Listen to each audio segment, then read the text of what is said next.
Okay, for example 1, it says use a factor tree to find the prime factorization for each of the following numbers.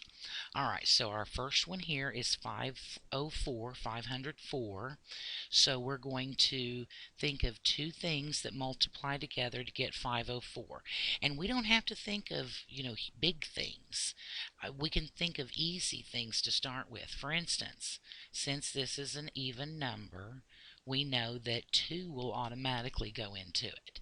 So 2 times something is 504. So if I take 504 and divide by 2, we get 252. So 2 is prime, but 252 is not prime because it's an even number. So if I break that down, I know that 2 will go into it. So 2 times what will give me 252? That would be 126. Now again, 126 is not prime because it's even, so I know 2 will go into it. So 2 times what will give us 126? And that would be 63. Well, 63 is not prime because 3 will go into it. Because if I add these numbers up, 6 plus 3 is 9, and 9 is divisible by 3, so that was our divisibility test. So 3 times what will give us 63? That would be 21. And I know 21 is divisible by 3 because 3 times 7 is 21. And 3 is prime and 7 is prime. So if I wrote this as a product of primes, I have 1, 2, 3 of those 2's. So that would be 2 cubed. I have 3 2 times, so that would be 3 squared times 7.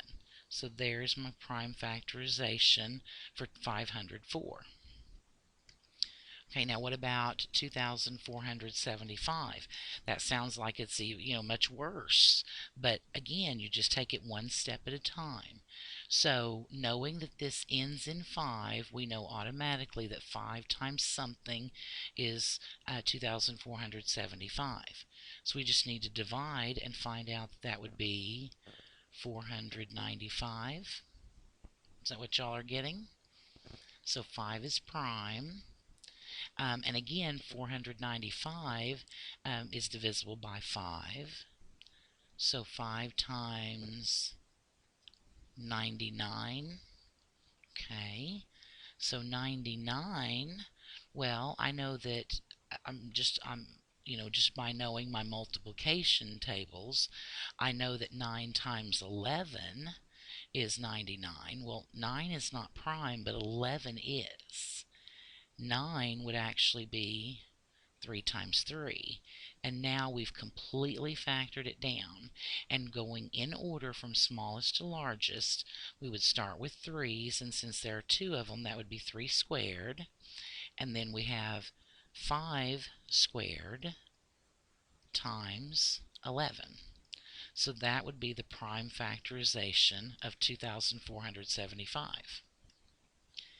And then finally we have an even bigger number which looks even scarier, and that is 11,250. So we could start out a lot of different ways.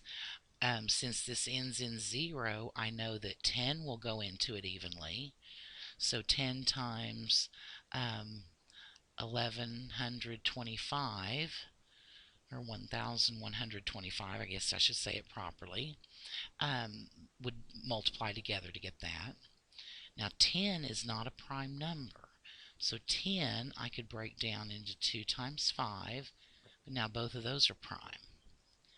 And 1125, well, it ends in 5, so 5 times something would give me that. So 5 times 225.